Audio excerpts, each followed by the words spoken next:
बिस्मिल्लाहिर्रहमानिर्रहीम। नाज़रीन, मैं हूं जावेद बलोच और उम्मीद है आप लोग खैरियत से होंगे। भारत के साथ सीज़ फायर तो हो गया और भारत को जो पाकिस्तान ने जवाब दिया, जो मुसल्लह फ़ौज ने उसे जवाब दिया, वो भी उसे सदियों तक याद रहेगा। लेकिन भारतीय वज़ीर आज़म की तरफ से मुसलसल धमकियाँ आ रही हैं, भारतीय वज़ीर ख़ारजा की तरफ से मुसलसल धमकियाँ आ रही हैं कुछ करने की। लेकिन DGISPR का ये कहना है, हमारी मुसल्लह फ़ौज का ये कहना है कि हम तैयार हैं। हमने पहले भी कहा था कि हम तैयार हैं, हमें आजमाना मत। लेकिन भारत को बगैर मज़ा चखे मज़ा आया नहीं और उसने हमें आजमाया और उसको वो मुंह तोड़ जवाब दिया गया जो उसे सदियों तक याद रहेगा और जिसे दुनिया ने खुद देखा। और हमारे DGISPR ने तर्जमान जो मुसल्लह फ़ौज के हैं उनका ये कहना था कि हमें किसी को बताने की ज़रूरत नहीं पेश आएगी।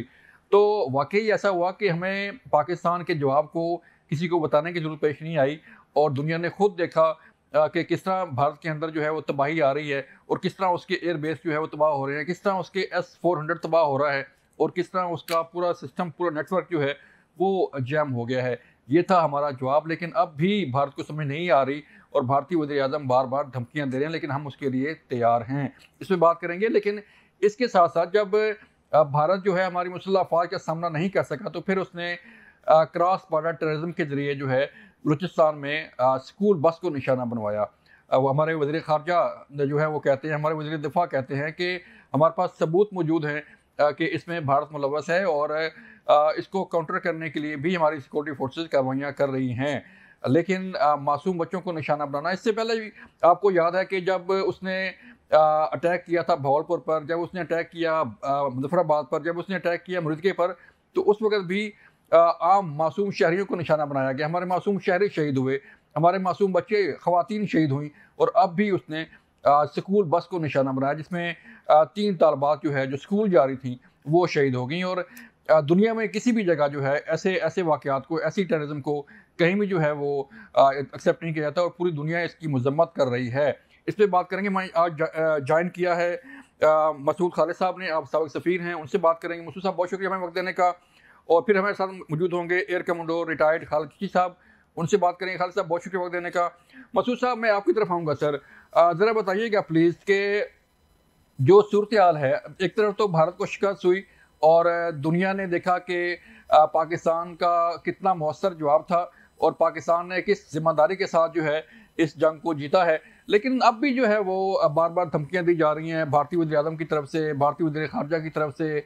ये गिदड़ बत्तियाँ जो हैं वो अपनी आवाम के लिए, उनको अपनी शिकस्त छुपाने के लिए हैं, या वो दोबारा जो है वो चाहते हैं कि हालात जंग वाले पैदा हों और फिर उनको जवाब दिया जाए? जी, शुक्रिया जी। देखिए, बात ये है कि इतना बड़ा सेटबैक हुआ है इंडिया को डिप्लोमेटिक फ्रंट पे, मिलिट्री फ्रंट पे, जो उनका इमेज है, और डोमेस्टिक फ्रंट पे भी उनको सेटबैक है क्योंकि काफ़ी वहाँ पर क्रिटिसिज्म हो रहा है, बैकलैश हो रहा है।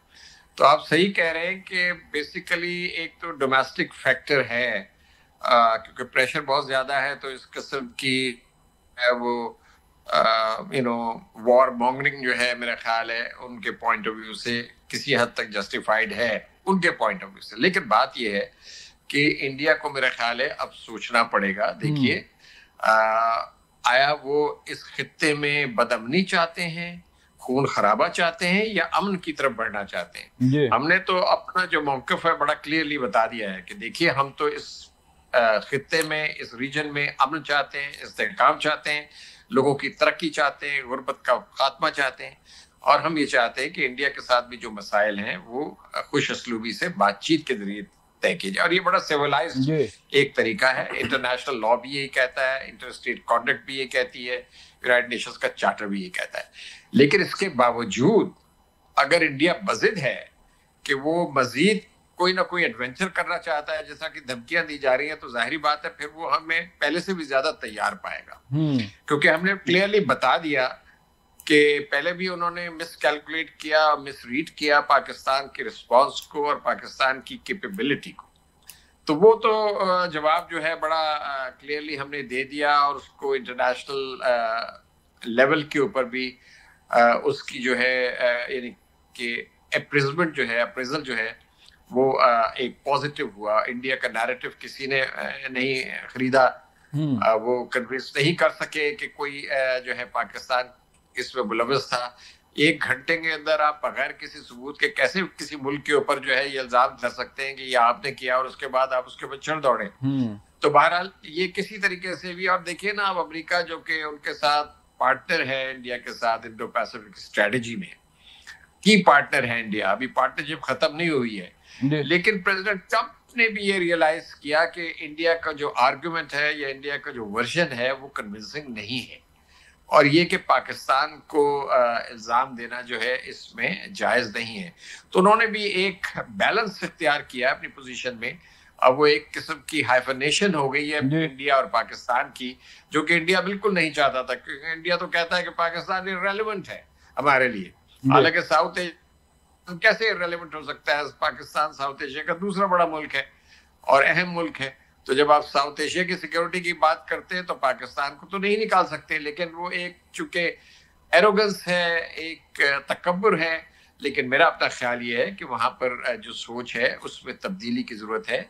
इस किस्म की धमकियों से हम तो मरूब नहीं होंगे, बल्कि हम तो तैयार रहें और तैयार रहेंगे। बिल्कुल। लेकिन ये कि मेरा ख्याल है कि इंटरनेशनल कम्युनिटी की भी ये ड्यूटी है कि वो इंडिया को एक रैशनल अप्रोच जो है उसको इख्तियार करने में उनके ऊपर प्रेशर डाले। लेकिन ये मोदी मानेगा नहीं सर। उसने पहले भी जो है वो हम कहते रहे कि बात आ जाओ, लेकिन वो बात आया नहीं। एयर कमांडर खालिद चिश्ती से बात करते हैं। खालिद साहब बताइएगा सर, एक तो जो हमारा रिस्पांस था, जो हमारा जवाब था, वो दुनिया ने देखा और दुनिया ने उसे तस्लीम भी किया, और अल्हम्दुलिल्लाह पाकिस्तान की क्रेडिबिलिटी में इजाफा हुआ और दुनिया को पता चला कि पाकिस्तान कहाँ पे खड़ा है और दुश्मन को पता चला कि पाकिस्तान कहाँ पे खड़ा है। थोड़ा सा बताइएगा सर, जो स्पेशली एयरफोर्स के मुतालिक, कि जब कोई ऐसी सूरत पैदा होती है तो कितना टाइम लगता है हमारी एयरफोर्स को मूव करते हुए, हमारे पायलट्स को मूव करते हुए, हमारे शाहीनों को जो है फिजा में जाते हुए? बहुत शुक्रिया आपका, आपके चैनल का मुझे इनवाइट करने का।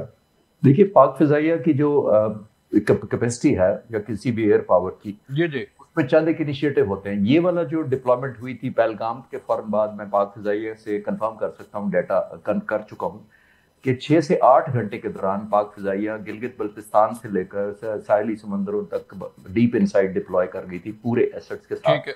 एसेट्स का मतलब ये नहीं होता कि सिर्फ फाइटर जहाज पहुंचे। एसेट का मतलब होता है रिफ्यूजर्स भी, एयरबोर्न अर्ली वार्निंग भी, जैमर्स भी, जो बैकअप मिसाइल्स होते हैं डिफेंस के, वो भी तमाम के तमाम अपनी पोजीशन वॉर डिप्लॉयमेंट पर जा चुके थे। पहली बात तो ये।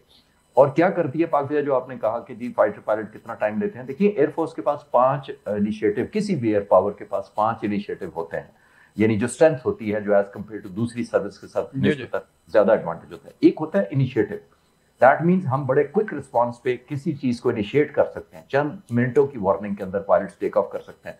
नंबर 2 होता है सरप्राइज का एलिमेंट, यानी कि आप दुश्मन को गेस करना पड़ता है कि जो फाइटर जहाज एक पर्टिकुलर बेस से टेक ऑफ करके गए, ये इनका निशाना क्या है। जबकि जब आप टैंक निकालते हैं किसी कंटोनमेंट से, तो उनको पता होता है टैंक फलां महाज पर गए हैं, उन्होंने इतनी दूर गोला फेंकना है। सबमरीन्स और उनका भी इसी तरह होता है।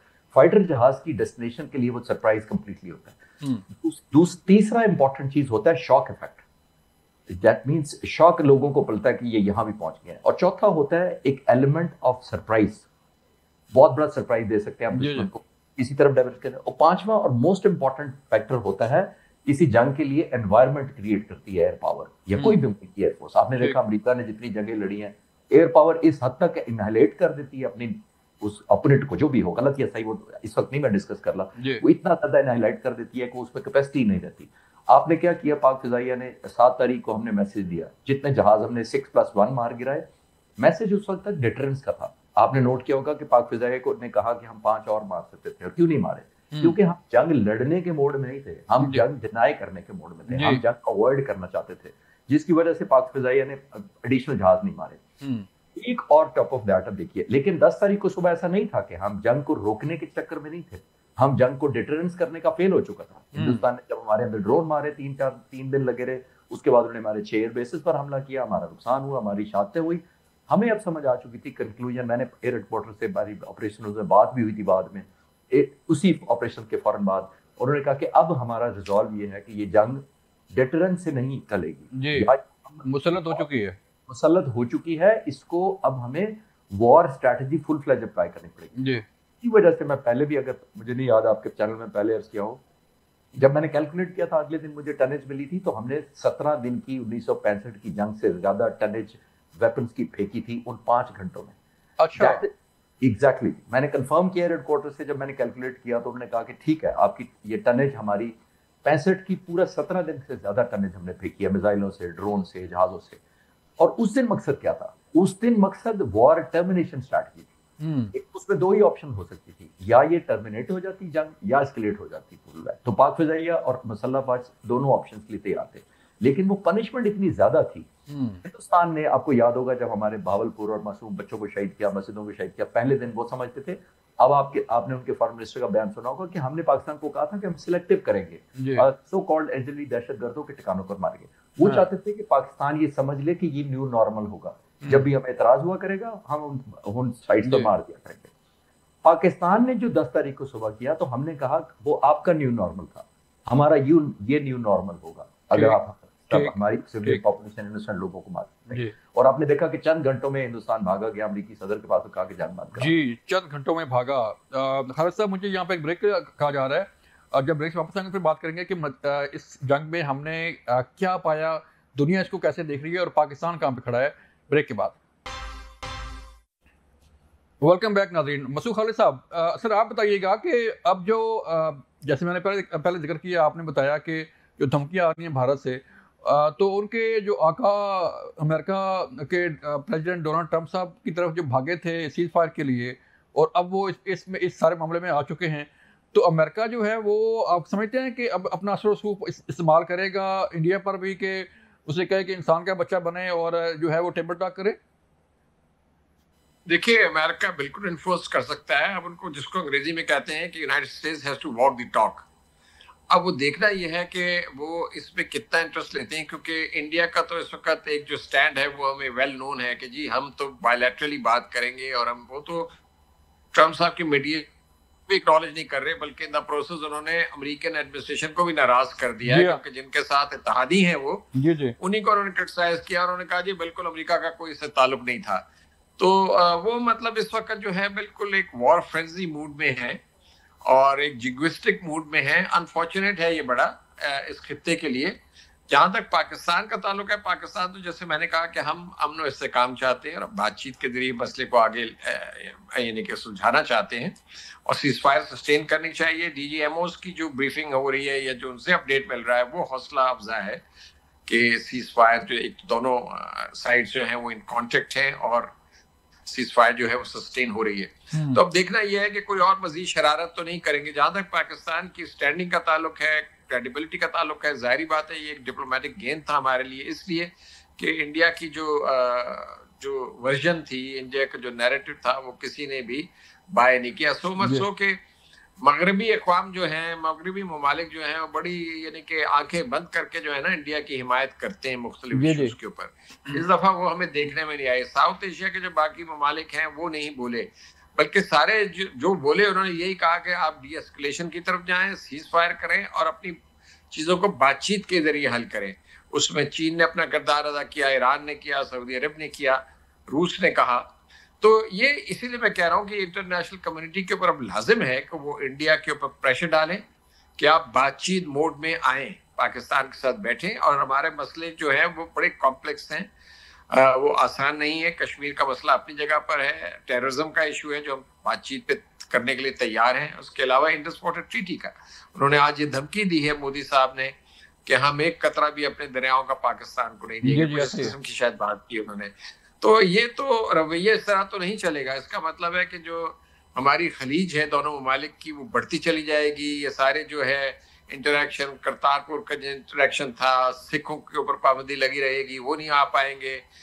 जो ज़ायरीन जाते हैं वो नहीं आ पाएंगे, इलाज के लिए लोग इधर उधर जाते हैं वो नहीं आ पाएंगे। तो ये तो बिल्कुल इर्रेशनल और इमेच्योर किस्म की एक अप्रोच है। और इंडिया इतनी बड़ी डेमोक्रेसी अपने आप को कहता है और सिक्योरिटी काउंसिल का परमानेंट मेंबर बनना चाहता है, लेकिन अमन और इस्तेहकाम के लिए उसका कंट्रीब्यूशन जो है वो तो लग रहा है इस वक्त ज़िच है।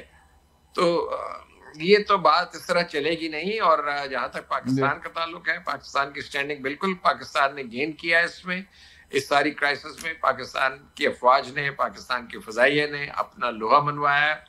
और दूसरी बात यह है कि अब हम भी रीग्रुप कर रहे हैं। अगर दोबारा एडवेंचर हुआ तो हम उससे बेहतर परफॉर्मेंस देंगे इस दफा महाज के ऊपर। तो ये ट्रेलर बिल्कुल था, मैं श्योर हूं। ये एक ट्रेलर था, अभी तो बाकी ये सारा। हाँ, मेरा मतलब है कि लेकिन उम्मीद है कि दोनों ममालिक उस स्टेज पे नहीं जाएंगे। हम दोनों न्यूक्लियर पावर्स हैं, हमें जिम्मेदारी का मुजाहरा करना है। जी और ऐसे ही है। पाकिस्तान ने एक मैच्योर और एक रिस्पॉन्सिबल जो था उसका कंडक्ट था इस सारी क्राइसिस में। हमने रिटेलिएट किया। देखिए ना, इंडिया ने तो हमारे पर अटैक किया, इंडिया ने हमारी सॉवरेनिटी की खिलाफ वर्जी की, उसका जवाब हमने दिया। ये सोच रहे थे कि उसके बाद ये बात थम जाएगी, बात थमी नहीं।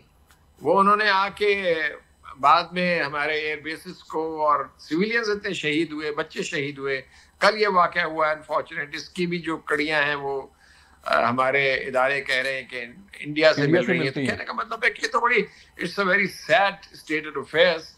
और अगर इंडिया इसी जुनून में आगे की तरफ जाता है तो फिर हमें मजबूर ना करे। हाँ। लेकिन ये है कि हमें भी बड़ा इस पे होशियार रहना है, बिल्कुल अलर्ट रहना है। चाहे ये सीज फायर होल्ड कर रही है, लेकिन जहां तक हमारी तैयारी है और जो फौज वो की अलर्ट रहना है, बिल्कुल ठीक। हाँ, वो इसकी वजह ये है कि जो इस किस्म की जब दिमाग में इतना घमंड आ जाए ना, तो वो कोई भी चीज कर सकते हैं। वो एक मल्टी प्रोंग्ड अप्रोच भी कर सकते हैं, यानी कि साइमल्टेनियस प्रेशर भी पाकिस्तान के ऊपर ला सकते हैं कि इंटरनेशनल बॉर्डर के ऊपर और एलईसी के ऊपर फिर शुरू कर दें गड़बड़, और वहां हम एंगेज करने के लिए। दूसरी, टेररिज्म की जो है वो मिलिटेंसी की स्पाइक शुरू हो जाए साइमल्टेनियसली।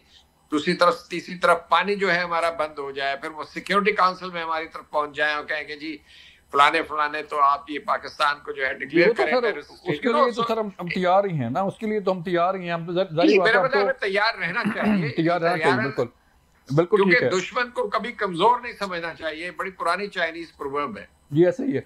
एयर कमोडोर खालिद साहब, सर बताइएगा कि दुनिया में ये पहली साइबर वारफेयर है जो हमने साइबर अटैक किए इंडिया पर, और जिस तरह उसका SU-400 जो है वो तबाह हुआ, S-400, और जिस तरह उसके जो है वो सिस्टम जैम किया गया, तो कितने हमारे तैयारों ने कितना हिस्सा लिया है सर? और ये साइबर वारफेयर का जो कॉन्सेप्ट है, जारी बात है पाकिस्तान पहले से तैयारी कर रहा था, और उस दुनिया को पाकिस्तान ने सरप्राइज दिया कि हमारे पास क्या कुछ है और हम क्या कुछ कर सकते हैं। जी, ये साइबर का पहली दफा इस्तेमाल बिल्कुल नहीं है, लेकिन इतनी इफेक्टिवली इंटीग्रेशन करके इस्तेमाल करना मुझे नजर नहीं आता। मैं पढ़ाता रहा हूँ मुख्तलिफ यूनिवर्सिटीज में और NDU में भी, लेकिन इस तरह इंटीग्रेशन से जिस तरह एम्प्लॉय किया गया है साइबर कमांड को, मैंने इसका सेटअप का विजिट किया हुआ है। मुझे अंदाजा नहीं था कि जब ये इंटीग्रेटेड होगा पायलट्स के साथ, एयरबोर्न अर्ली वार्निंग के साथ, एयरबोर्न जो हमारे जैमर्स हैं उनके साथ, यानी कंप्लीट एक सिनेरियो बिल्ड किया गया था। हिंदुस्तान की एयरफोर्स में और हमारे एयरफोर्स में मेजर लड़ाई का ये फर्क था कि हिंदुस्तानी एयरफोर्स रशियन पैटर्न पर अभी भी लड़ रही थी, जिसके अंदर एक किस्म का एयरबोर्न आर्टिलरी के तौर पर जहाज यूज किया जाता है, ठीक है, जो वर्ल्ड वॉर में यूज होता था कि आप एयर में हैं और जमीन से फायर करने के बजाय आप हवा से फायर करेंगे, जो दुश्मन आएगा उसको निशाना बनाएगा। ठीक है। इसीलिए आपने देखा कि बियॉन्ड विजुअल रेंज मिसाइल की वो इफेक्टिव डिप्लॉयमेंट नहीं कर सके। पाक फिजाइया की मौजूदा लीडरशिप को, एयर चीफ को पर्टिकुलरली, तमाम एयरफोर्स चीफ जब असगर खान से लेकर आज तक जितने आए हैं सबने कॉन्ट्रीब्यूट किया। लेकिन इस एयरफोर्स चीफ को मैं मुलाकात के बाद मैं कंक्लूड कर सका था उसी वक्त ही कि वो कह रहे थे कि अगली आने वाली जंगें ये स्टैंड अलोन जहाजों से नहीं लड़ी जाएंगी, ऐसा ही है जिस तरह हिंदुस्तान ने लड़ी। और जब वो समझा रहे थे मुझे बात कि हम साइबर कमांड करेंगे, हम एम्प्लॉय करेंगे, हम एरोस्पेस टेक्नोलॉजी को इस्तेमाल करेंगे, तो शायद मैं इस तरह विजुअलाइजेशन नहीं कर पा रहा था being a fighter pilot my self. मैंने अब जब इंटीग्रेशन देखी तो इसमें परसेंटेज नहीं होती। हम करते क्या है कि एक डिग्रेड कर देते हैं दुश्मन के जहाजों के पायलट्स का जहन, उनके जो लड़ने वाली फोर्स होती है उसके जहन में एक हम गुमान पैदा कर देते हैं, इनसिक्योरिटी पैदा कर देते हैं, अनश्योर कर देते हैं उनको अपने प्लान्स के मुताबिक वो एग्जीक्यूट नहीं कर पाते। वो चाहे आप जैमिंग से करें, चाहे उनकी कम्युनिकेशन ब्लॉक करें, चाहे मिस इन्फॉर्म करें उनको, चाहे स्लो कर दें उनकी कम्युनिकेशन को, या उनको वीकन कर दें उनका कॉन्टेक्ट आपस में, जिस तरह भी कर दें। मकसद होता है एक फाइटर पायलट क्योंकि अकेला उड़ रहा होता है उसकी एक शटर कर देना उसके कॉन्फिडेंस को। ये पाक फिजाइया ने मेरी रीसेंट हिस्ट्री में जितनी मैंने वॉर्स पढ़ी हैं, गल्फ की हुई है, मिडल ईस्ट की हुई है, इतनी पावरफुल तरीके से इस्तेमाल नहीं हुई। इजराइल जिनके मुल्कों के खिलाफ लड़ता है वहां तो एयरफोर्स है ही नहीं जिनके खिलाफ ना होने के बराबर है जो रिसेंट जंग हुई।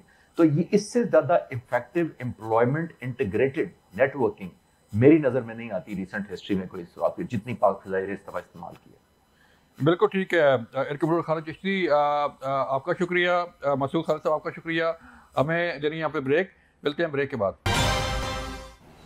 वेलकम बैक नाज़रीन। हम बात कर रहे थे कि सूरत किस तरफ जा रही है और क्या पाकिस्तान जो है इसमें मज़ीद क्या इक़दाम कर सकता है। आज भी वज़ीर ख़ारजा ने कहा कि हम सुलह कर लेते हैं, लेकिन वज़ीर ख़ारजा जो भारत के हैं उसकी तरफ से बार बार धमकियाँ आ रही हैं और बार बार पाकिस्तान को धमकाया जा रहा है। हम मौजूद हैं सिक्योरिटी अमूर के माहिर डॉक्टर कमर चीमा साहब, उनसे बात करने जा रहे हैं। चीमा साहब, बहुत शुक्रिया वक्त देने का। सर बताइएगा, सीज़ फायर तो हो गया, लेकिन भारत की तरफ से बार बार धमकियां आना, मोदी की तरफ से बार बार धमकियां आना, उनके वज़ीर ख़ारजा की तरफ से बार बार धमकियां आना, क्या ये फेस सेविंग है? अपनी आवाम को बेवकूफ़ बनाया जा रहा है?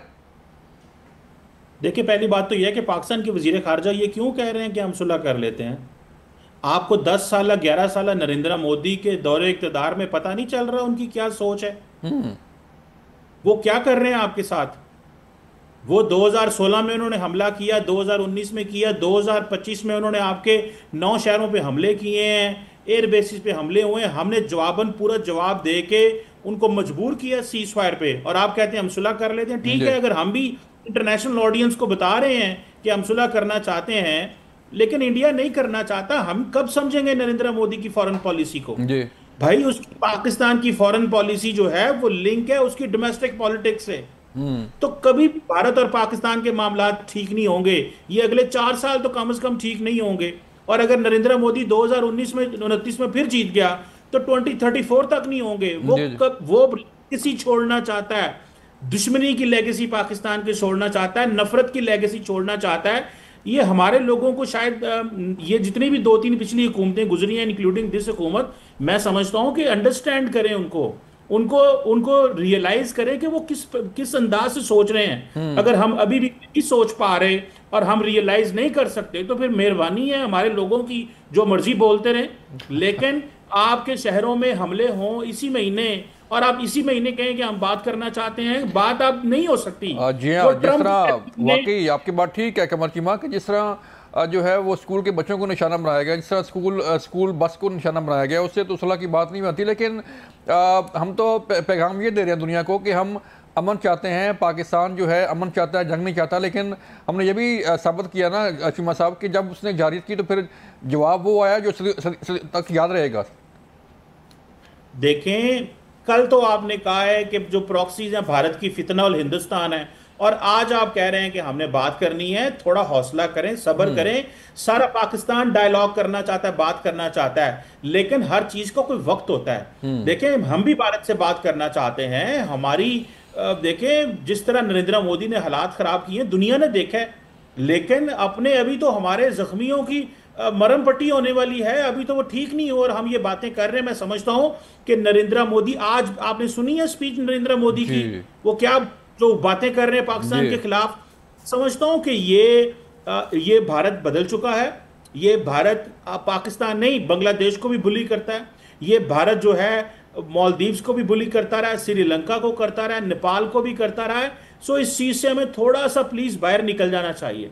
लेकिन हमने साबित किया कि हम ना तो भूटान है, हम ना कोई बांग्लादेश है, ना कोई और मुल्क हैं चीमा साहब। लेकिन जो आपने जख्म भारत को दे दिए हैं सर, वो आप नहीं समझते कि ये भी सदियों तक याद रहेगा उसको? अभी वो अपने जख्म चाट रहा है।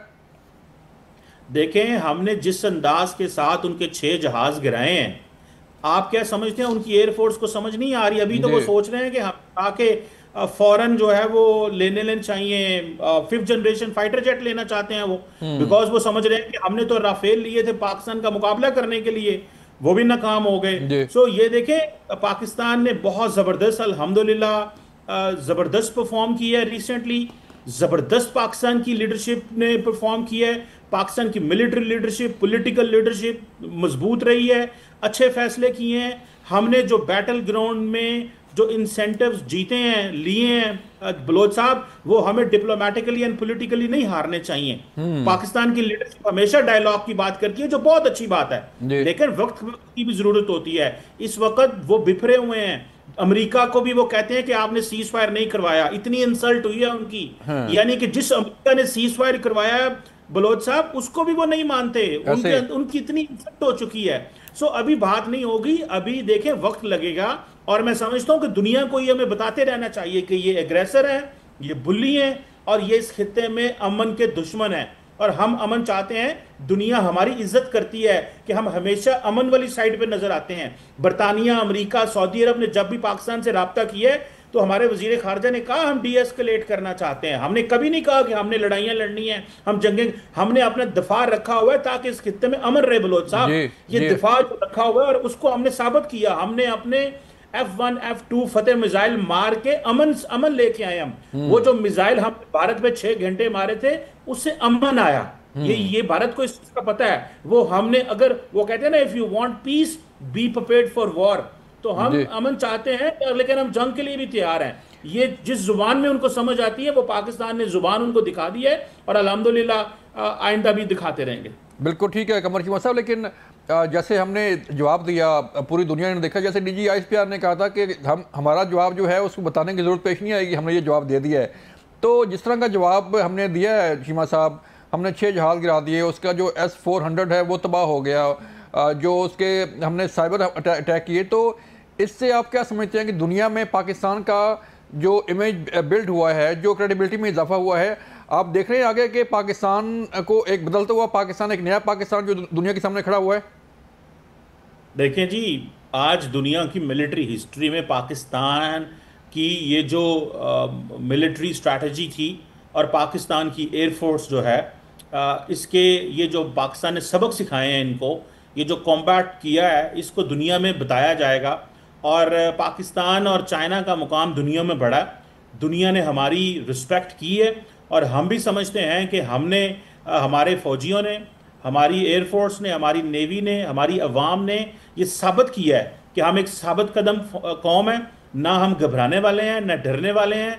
अगर एग्रेशन करेंगे तो एग्रेशन का जवाब ऐसा दिया जाएगा कि इनकी नस्लें याद रखेंगी। इनकी एयरफोर्स दोबारा फजा में उड़ने के काबिल नहीं हुई उसके बाद बलोच साहब। तो मेरा ख्याल है कि इनको मैसेज जा चुका है। बिल्कुल ऐसे ही। तो शीमा साहब, आगे फिर क्या देख रहे हैं? अब ये जो सीज फायर है, इससे जो है वो खित्ते की सूरत में क्या चेंजेस आ सकती हैं? जारी बात है चीन हमारे साथ है, अज़रबैजान हमारे साथ खड़ा हुआ है, बाकी जो न्यूट्रल कंट्री थे वो भी हमारे साथ आ गए, और जो दोस्त मुल्क थे भारत के, वो से छोड़ गए। देखें, ये पाकिस्तान की बहुत बड़ी कामयाबी है डिप्लोमेटिकली कि चाइना हो, तुर्की हो, अज़रबैजान हो, उन्होंने पाकिस्तान को इंतहाई अप्रिशिएट किया, हमारे साथ खड़े हो। उनके साथ तो कोई खड़ा नहीं हुआ। और वो उधर तो लड़ाई अंदर इसी चीज़ की चल रही है ना कि हमारे साथ आज कौन है पूरी दुनिया के अंदर? हमारे best of the best friends, जिनको वो बड़े उनके साथ डिप्लोमेटिक एंड पॉलिटिकल एंगेजमेंट्स थी, वो भी नहीं खड़े हो सके उनके साथ। तो मैं समझता हूँ ज़ाती तौर पे पाकिस्तान ने अच्छा कदम उठाए हैं। पाकिस्तान की वो एक अच्छी है सोच है, अप्रोच है। So the point here is के हमें जिस चीज़ को फोकस करना चाहिए कि अपने दफा मजबूत रखना चाहिए, दुनिया को अपडेट करते रहना चाहिए भारत के एग्रेशन के हवाले से। और मैं समझता हूँ कि it will be all fine. लेकिन ये चीज़ फायर जो है वो कायम रहेगा, आप समझते हैं? क्योंकि हमने कभी भी जो है, जैसे आपने कहा कि भारत पर जो है एतबार नहीं किया जा सकता, तो सीज फायर वायलेशन जो है उसके लिए भी हमें तैयार रहना चाहिए। बिल्कुल हमें तैयार रहना चाहिए। ये LOC पे भी छेड़छाड़ कर सकते हैं, वैसे भी कर सकते हैं। और मैं समझता हूँ पाकिस्तान की फ़ौज इसमें बिल्कुल तैयार है। बलोच साहब, उन्होंने पहले भी देख लिया कि हम तैयार थे, पाकिस्तान की अवाम भी तैयार है और फ़ौज भी तैयार है। और इंशाल्लाह आइंदा भी हम तैयारी के साथ बैठे हुए हैं और अफवाज ने ये साबित कर दिया। बिल्कुल ठीक है कमर शीमा साहब, बहुत शुक्रिया आपके वक्त का। नाज़रीन, ये था आज का प्रोग्राम। आपने देखा कि हमारे जो डिफेंस एनालिस्ट हैं, जो हमारे सिक्योरिटी के माहिरीन हैं, उनका ये कहना है कि हम बिल्कुल तैयार हैं। पाकिस्तान अमन चाहता है लेकिन जंग के लिए भी 24 घंटे तैयार हैं। ये था आज का प्रोग्राम। अपना ख्याल रखिएगा। अल्लाह हाफिज़।